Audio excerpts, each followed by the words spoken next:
In the late 50s, there was a new craze that swept the world: rock and roll. Elvis Presley was well on his way to becoming king, and when he was called up for national service, his army of fans waited breathlessly for his return to centre stage. And on the telly, Bob Dyer's picker box was a big winner. Honey, he is a friend. You've won the Morris Small. Another big draw card of the 50s was George Bracken, born on the Palm Island mission where Ron Richards was confined. Good-looking, articulate and ambitious, Bracken also fought the best they could muster, as in Gary Cowburn here. The fight game was always too rough for George Bracken, and there was one particular aspect of the sport he disliked.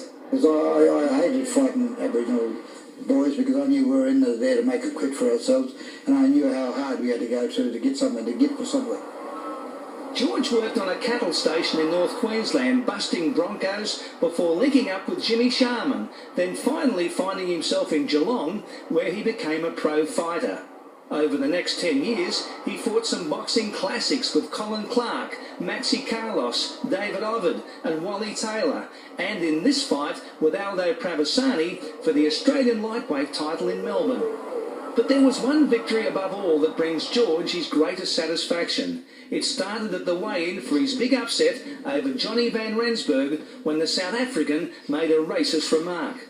He looked me straight in the eye like that there, and I said, and in that era, in that 50s, to be called a blackfella, or an abbo or whatever like that, but basically to be called a blackfella was a no-no, you know, and I said, that's all right, mate, I thought I'll give you a blackfella in the ring tonight. I said, you know, you've been in a fight tonight with the blackfella. Anyway, they went in for the first round, and I went straight out there, and I was lucky enough to hit Fanner with the left hook, and I followed up with the right hand, and I hit him with the right hand and knocked him down. Even though weakened by hepatitis for much of his career, George proved his point, that given a chance, Aborigines could make it in a white world. He finally quit the fight game after his last bout here against Pravasani. As the fabulous 50s